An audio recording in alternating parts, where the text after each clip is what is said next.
Hey Fit Pros, it's your host Tyler Valencia here. Before we get to this episode, I quickly want to share a free resource we have on the KIPS website and YouTube channel. If you're struggling with your online workouts or just want to see the items that we recommend, check out our virtual training resources page. You'll find breakdowns on streaming setups, reviews on microphones, and other free videos that can help you build your fitness business today. Did I mention they're free? Go check them out at the link in the description or head over to our website to find them under the blog tab.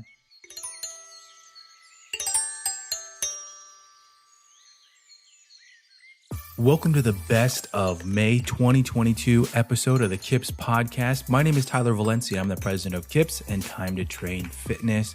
With these best of episodes, what are they? These are a roundup. It's a roundup of the content that we created in the last month. And to give our listeners an idea if they missed an episode or if they just want to quickly hear what that episode was. So if they want to go tune in, take notes, whatever that might be, this is a little roundup. Give you a little taste of it and then provide the information so that you can go back and then dive deeper into it. With May, it was a shorter month of content, but that doesn't mean it's a negative. It means that we were busy. We were busy working on our newest course, which is social media for fitness professionals. That should be dropping this month in June.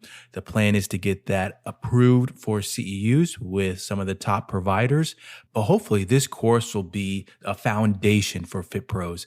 A foundation for Fit Pros wanting to get a better idea and expand in that area to hopefully save money and be able to promote themselves better. We go into the foundations of Facebook, Instagram, YouTube, and we do talk a little bit about Twitter, TikTok, but more build out the foundations of those three previous platforms, give you the stats behind them, give you the reasons why you should be using them, and then show you how to do things like make a private group, make a business page, make an Instagram, and then also give you examples for content. That's really the big thing with social media is content. How do you make content? How do you stay up with content? Finding strategies for these to continue with it, the consistency. That's really one of the big things that I've seen with my time with running KIPS, Time to Train, working for other companies, or even consulting, is that consistency.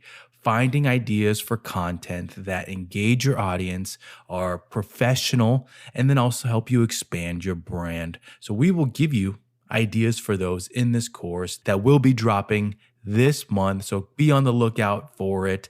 And let's start now talking about the best of May 2022. We're going to kick it off with our usual top 10 listening cities.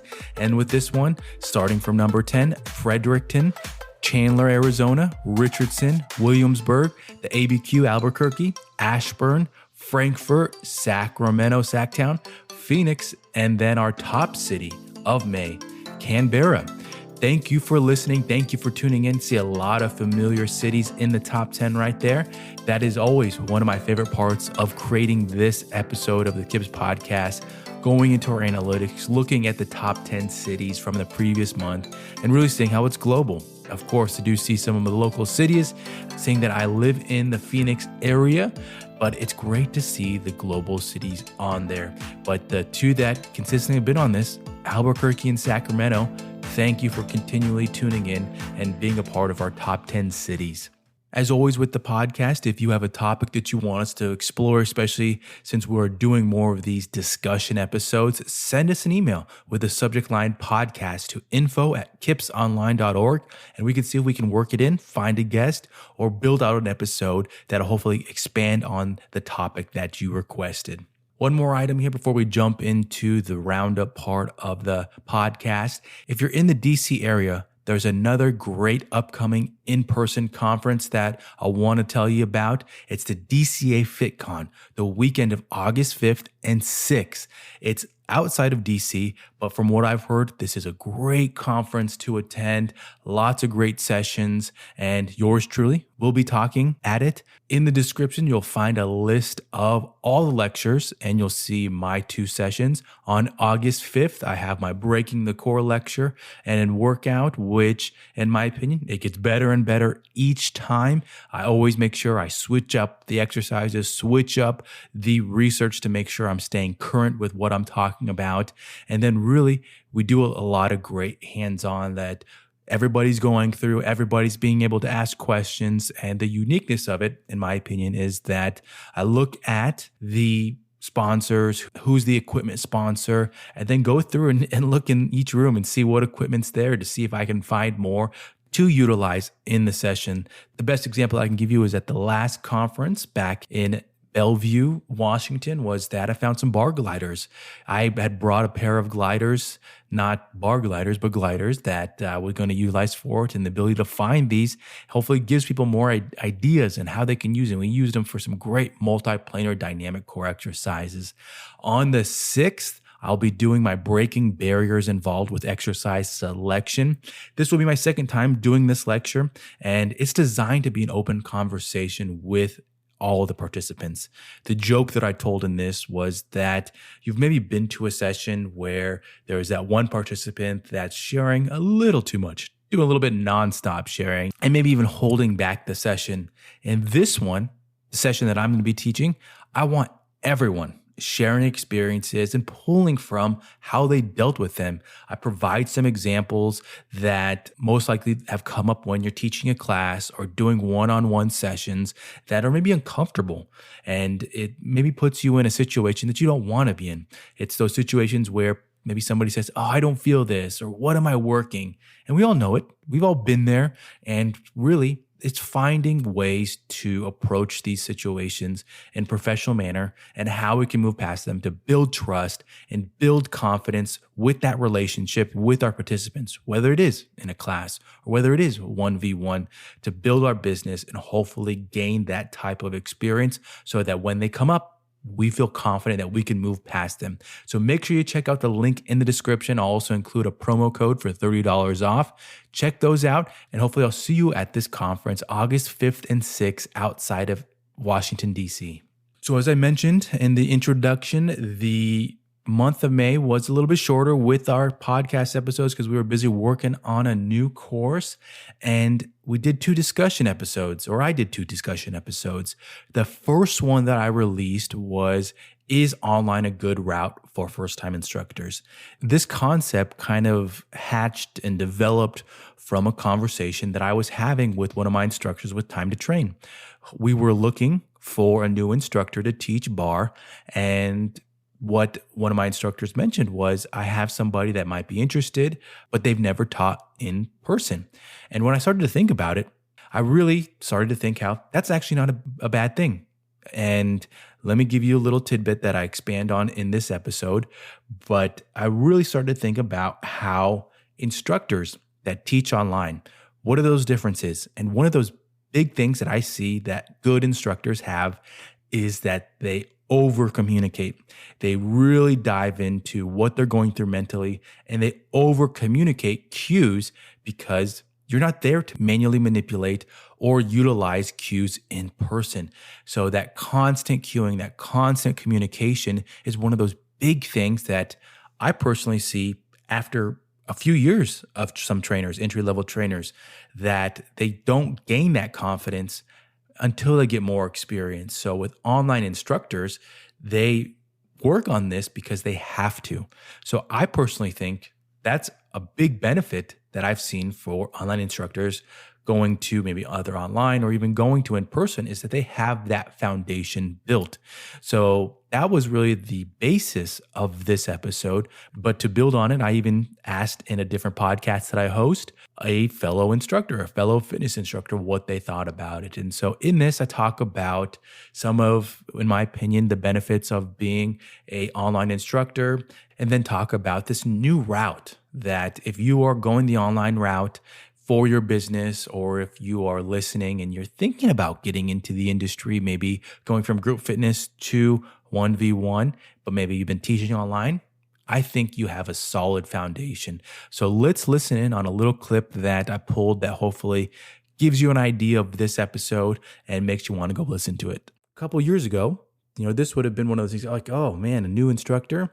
I don't know about that. But over the last 2 years, online workouts have become very popular and they're here to stay. So thinking about, that's not really a issue. That's not really something that is a deterrent anymore, in my opinion, that all they've done is taught online, because that's maybe how some instructors have started over the last 2 years and gotten their reps with teaching online. Now, taking this step even further, when I investigated this instructor a little more, watched some of their online workouts that they had done to kind of get a general idea, what I saw was that this instructor was a constant communicator with their cues, with their motivation. And in my opinion, that's a trait that is sometimes developed over years of being within the fitness industry.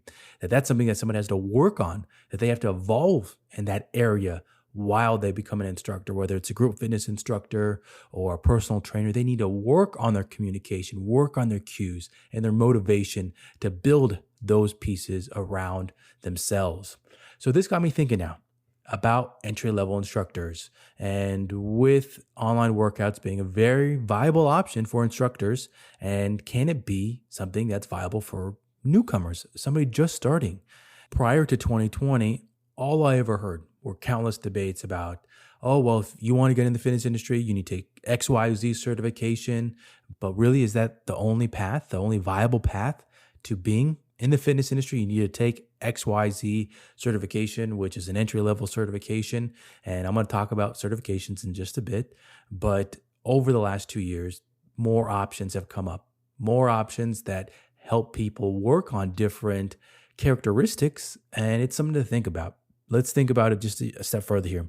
If you started doing online workouts over the last 2 years, one of the top benefits people were talking about was being able to train clients from across the country. So why can't we apply some of those concepts to an entry-level instructor?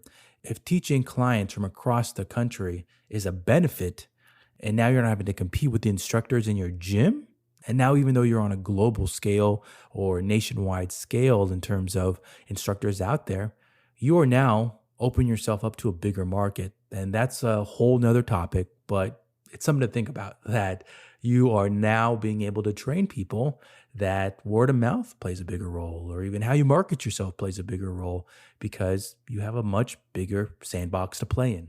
The second discussion episode that was released in May was where to start as an online instructor.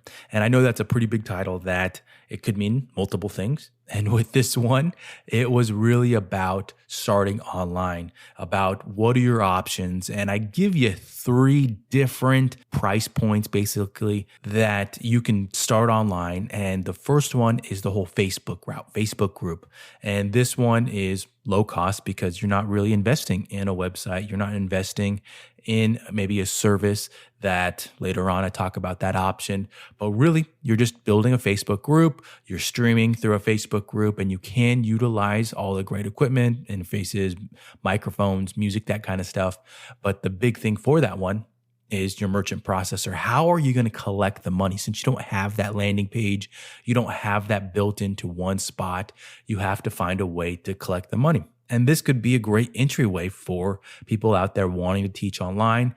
But at the same time, you're going to run into that. How are you going to market it? Do you already have that audience built up? Do you already have people that are asking you, hey, I want more of your classes. Where do you teach? Do you do anything online? That might be a good route for you, but the expansion part of it might be an issue moving forward. But I think that's a good issue. If you are in that position where you have a solid Facebook group and now you're looking to expand on it, I think you're in a good spot. The second option that I talked about in this episode is those third-party booking sites that really expanded over the last few years. I actually did a review on one of these companies, Balance, and I'll put a link in the description for that if you want to watch it. But these third-party booking sites that could basically replace a website and do allow you to make an on-demand library, do allow you to collect payments, or even list your in-person workouts, those have really expanded. And personally, I think they're a great option for people that don't have experience building websites, don't have that experience with the admin work of a website, because it makes it user-friendly. That's really the goal of these third-party sites, is make it user-friendly, make it easy, hopefully, for the Fit Pro to be able to build their business that way. They have a lot of options out there, and of course, there's monthly fees associated with them, and it's kind of the middle of the road. And I say it's kind of because really The last option I talk about with building a website, it can be more expensive, but it can be cheaper at the same time. So that last option is the DIY, do it yourself. And I talk about what you're going to really be looking at, how you're going to be looking at a membership plugin, or you're going to be looking at how you're going to protect your content and the design of a website. The big benefit of the DIY membership site, in my opinion, is that you have full control over it. You have full control over how it looks, what the experience of it. And when you build your own website, it's really limitless because you could find somebody, or if you have that skill set, you can do it yourself, but you have that capability of finding somebody that can make it how you want it.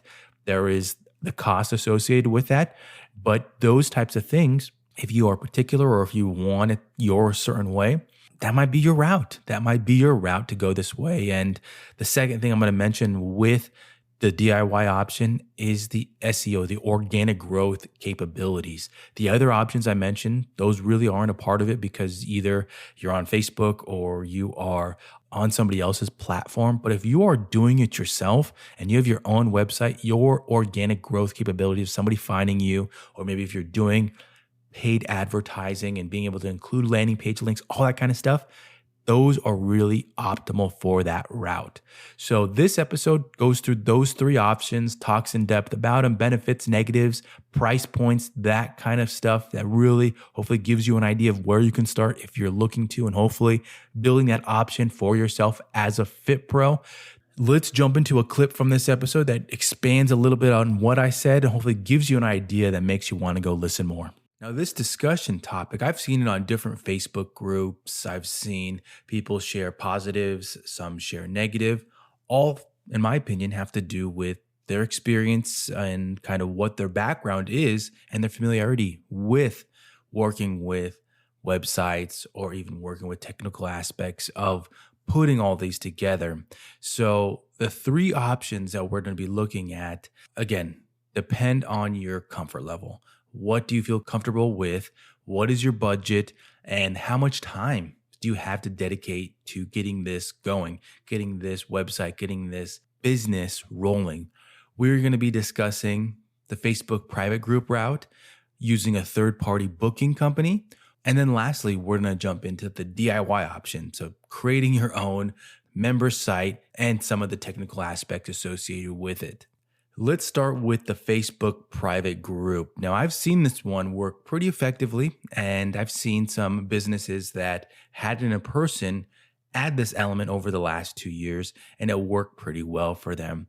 In my opinion, it's the easiest option. It's low cost, and when you think about it, the majority of people out there have Facebook, or it's relatively easy to set up. So newcomers, if you're having them join a private group and maybe they don't have a Facebook, pretty easy to do it, and you don't really have to put much into it as someone that is just setting an account up. Email address, validate it, now you can join the group. One of the big questions that you're going to have to figure out though with this is how are you going to collect your money? PayPal, Venmo, Zelle. You could probably do PayPal invoices or potentially create a membership, but how are you going to collect your money for these? That's been it for this Best of May 2022 episode. All the links will be in the description for you to go click on, find out more information. I truly do appreciate you tuning in, listening to these episodes, listening to the KIPS podcast and the growth that we see on it. Appreciate all that great stuff.